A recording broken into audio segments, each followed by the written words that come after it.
సారాంశం ఏంటి? భారతదేశ ప్రభుత్వం ఎక్కడ కూడా విభజన చట్టంలో ఫలానిది కేంద్రం అని ఫలానిది రాష్ట్రానికి క్యాపిటల్ అని ఎక్కడ పేర్కొనలేదు. ఎందుకంటే మన రాజ్యాంగంలో కూడా లేదు. అసలు భారత ప్రభుత్వం భారతదేశానికే క్యాపిటల్ అన్నది ఎక్కడ ప్రస్తావన చేయలేదు. రాజ్యాంగంలో ప్రస్తావన చేసింది కేవలం సుప్రీంకోర్టు సీట్ గురించి ప్రస్తావన చేశారు తప్ప భారతదేశానికి కూడా క్యాపిటల్ ఫలానది అని ఎక్కడ రాజ్యాంగంలోనే చెప్పలేదు. అందుకే మన ముందు జరిగినటువంటి విభజన జరిగిన రాష్ట్రాల్లో కూడా ఏమైంది?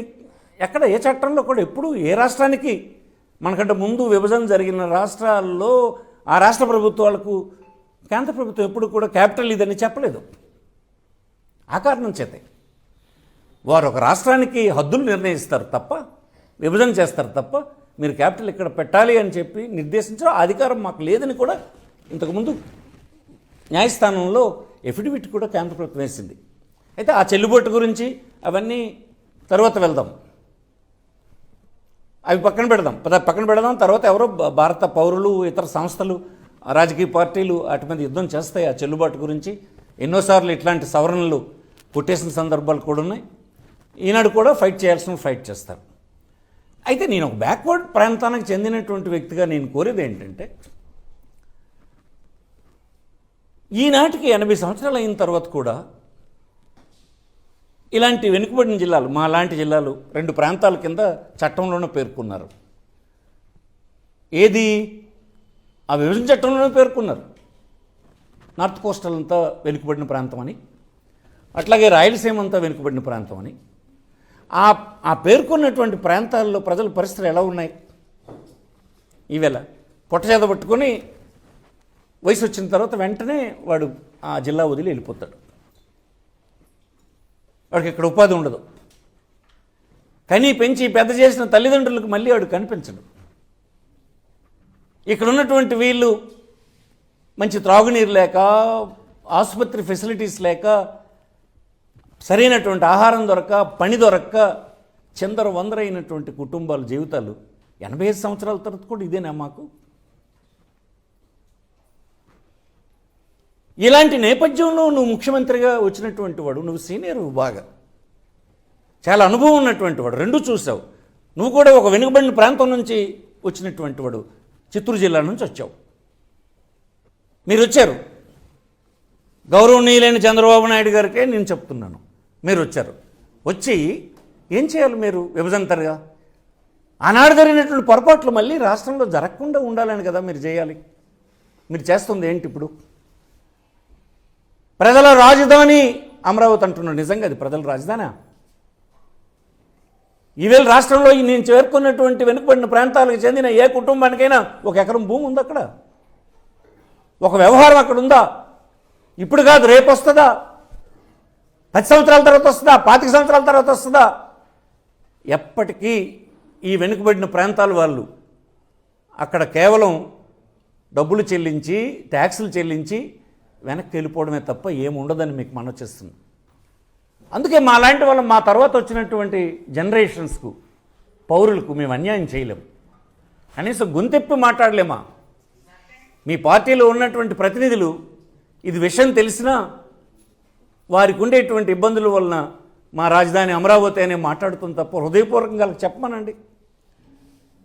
ఎందుకు ఈ ప్రాంతాలు ఎలా ఉండిపోయినాయంటే కారణం అదే కదా. 60 సంవత్సరాల్లో నిధులు ఎక్కడ ఎవరికి ఇవ్వలేకపోయినాము. ఇక్కడ ఇరిగేషన్ ప్రాజెక్ట్ 65 సంవత్సరాలైనా పూర్తి కాదు. ఇంత కోస్టల్ తీరం ఉన్న ఒక ఫిషింగ్ హార్బర్ రాదు. తీరా పెట్టినటువంటి హార్బర్ కూడా దుకాణం ఎత్తేసి పట్టుకొని మీరు పోయినారు. చూడండి, ఇవన్నీ దేని ప్రభావం అని అంటే ఒక ప్రాంతంలో ఈ డబ్బంతా పెట్టడం వల్ల వచ్చినటువంటి సమస్య ఇది. కానీ సమానంగా అన్ని ప్రాంతాలకు రాష్ట్ర ప్రభుత్వానికి లభించినటువంటి నిధుల్ని ఖర్చు పెట్టేటువంటి పరిస్థితి వస్తే ఈ పనులన్నీ ఇప్పటి వరకు ఆగేవే.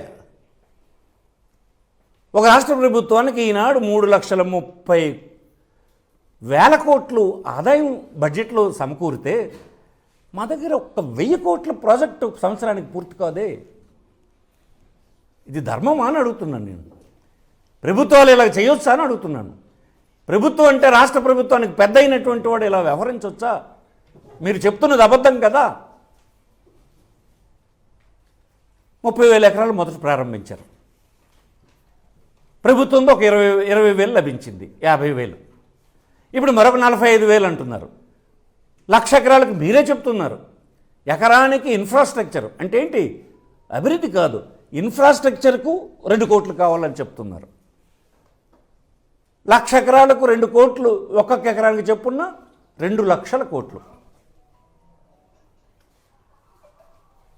పట్టుమని ఈనాడు రాష్ట్రానికి లభిస్తున్నటువంటి నిధుల్లో ఒక 10,000 కోట్లు కూడా ఇలాంటి ప్రాంతాలకు ఖర్చు పెట్టలేనటువంటి స్థితి ఉందని, క్యాపిటల్ ఎక్స్పెండిచర్ పెట్టడానికి అవకాశం లేకపోతుందని పదే పదే మీరు చెప్తూ ఇది ఇంకో 40-50 సంవత్సరాలు పడుతుంది అని అంటారు. ఇది అమరావతి, మీరు చెప్పిన అమరావతి ఈ డబ్బంతా పెట్టడానికి ఇంకో 40-50 సంవత్సరాలు, అంటే ఇంకో 40-50 సంవత్సరాలు ఈ శ్రీకాకుళం, విజయనగరం, వెనుకబడిన విశాఖపట్నం, అక్కడ ఉన్నటువంటి రాయలసీమ, చిత్తూరు, అనంతపురం, కర్నూలు, కడప, ఈ ప్రాంతాల్లో ఉండేటువంటి బీదలు అలాగే ఎదురు చూడడమేనా?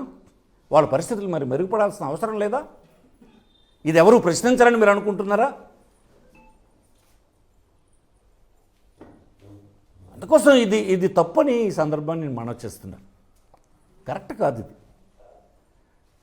మీరు అమరావతిని మీ పంతాలకో పట్టింపులకో అమలు చేయడం కాదు, 5 కోట్ల మంది ప్రజల తాలూగా దీన్ని మీరు మరుగున పెట్టేస్తున్నారు. నేను మళ్ళీ చెప్తున్నాను, ఒక ప్రాంతం పూర్తిగా అభివృద్ధి చెందితే ఆ ప్రాంతం మాకే చెందాలి అనేటువంటి దురాశ మళ్ళీ అక్కడ ఉత్పన్నం అవుతుంది. హైదరాబాద్లో ఉత్పన్నమైనటువంటి దురాశే మనకు బయటకు పంపించేటువంటి కారణమైంది. మళ్ళీ ఈనాడు మీరు ఇలాగే మా అందరి నోరు నొక్కి మా తాలూకు జీవితాలని బుగ్గు చేసి మీరు ఈ డబ్బంతా అక్కడ పెడితే ఇదే రిపీట్ అవుతుంది. లేదా ఈ ప్రాంతంలో ఇంకొక క్యాపిటల్ కావాలి, మాకు ఇంకొక రాష్ట్రం కావాలనేటువంటి డిమాండ్ అయినా మా తర్వాత తరం వాళ్ళు చేసే పరిస్థితి వస్తుంది. దీనికి మీరు రాజ్యం పోయికండి. మన పెద్దలు రాజ్యాంగం నిర్మాణం చేసినప్పుడు చెప్పారు, ఇలాంటివి చేయకూడదని చెప్పారు. అందుకే రాజ్యాంగంలో పేర్కొన్నారు, ఒక రాష్ట్రానికి లభించినటువంటి సంపద అంతా సమంగా అందరికీ పంపిణీ జరగాలన్నటువంటి పేర్కొన్నారు. అందుకే జవహర్లాల్ నెహ్రూ మొదటి ప్రధానమంత్రి ఐక్యరాజ్య సమితిలో ప్రసంగిస్తూ కూడా చెప్పారు, ఎప్పుడైనా ప్రభుత్వాలు అన్ని ప్రాంతాలు సమంగా అభివృద్ధి చెందడానికి ప్రయత్నం చేయాలని చెప్పారు. ఇంత స్పష్టంగా కనిపిస్తుంటే ఈనాడు కూడా మా శ్రీకాకుళంలో చూస్తే, అలాగే విజయనగరంలో చూస్తే, విశాఖపట్నంలో చూస్తే, నేను ఎప్పటికప్పుడు చూస్తాను. ఆ ప్రాంతంలో వచ్చినటువంటి ఆస్తులు, నిర్మాణాలు, సంస్థలు కళ్ళకు కట్టినట్టు అభివృద్ధి మీరు చెప్తారు. కాదని మేమంటాం. ఎందుకంటామంటే ఆ అభివృద్ధి చెందినటువంటి ప్రాంతాల నుంచి వచ్చినటువంటి వారి ఆస్తులు, ఆ సంస్థలు, ఆ వెలుగుతున్నటువంటి సంపద అంతా ఇతర ప్రాంతాలది. వారి పట్ల నాకు ద్వేషం లేదు. వాళ్ళు రాజ్యాంగ విరుద్ధంగా వచ్చారని కూడా నేను అన్నాను. రాజ్యాంగబద్ధంగా వచ్చారు. ఎలా వచ్చారు అని అంటే ఈ దేశంలో లభించినటువంటి ఇన్సెంటివ్స్ని పుచ్చుకునేటువంటి చైతన్యవంతులుగా వాళ్ళు తయారయ్యారు. అభివృద్ధి చెందినందువలన చదువుకున్నారు, ఇన్స్టిట్యూషనల్ ఫైనాన్స్ని సంపాదించారు, ప్రపంచంలో ఉండేటువంటి టెక్నాలజీని తెచ్చుకొని దేశంలో వచ్చినటువంటి విషయాల్ని అందిపుచ్చుకున్నారు. అది దేనివల్ల జరుగుతుంది? అభివృద్ధి చెందినటువంటి ప్రాంతంలో ఉన్నటువంటి వాళ్ళకి ఇవన్నీ లభిస్తాయి. మీరు మళ్ళీ తీసుకెళ్ళి అదే పని అభివృద్ధి చెందిన ప్రాంతంలోనే మరొక ప్రాంతాన్ని అభివృద్ధి చేయడానికి మరొక 50 సంవత్సరాలు మీ అందరూ ఆగండి అంటే ఆనాటికి మాకు గోచిగూడ తప్ప మరేం మిగలదు ఇలాంటి బేద ప్రాంతాల్లో అని మీకు మనం చేస్తుంది. మేమందరం కూలీలుగా, మేమందరం పట్టడి అన్నం కోసం వాసిపోయిన స్థితికి జారిపోయినటువంటి పరిస్థితి వస్తుంది. మా ప్రాంతంలో ఉన్న ప్రతినిధులు అమరావతి మా రాజధాని అని పాపం ఇబ్బందులు పడుతూ చెప్తున్నారు, కేవలం మిమ్మల్ని మెప్పించడానికి, మీ వద్ద వాస్తవం చెప్పలేక. ఈ ప్రజల దుస్థితి చూసి వాళ్ళకి చెప్పమనండి.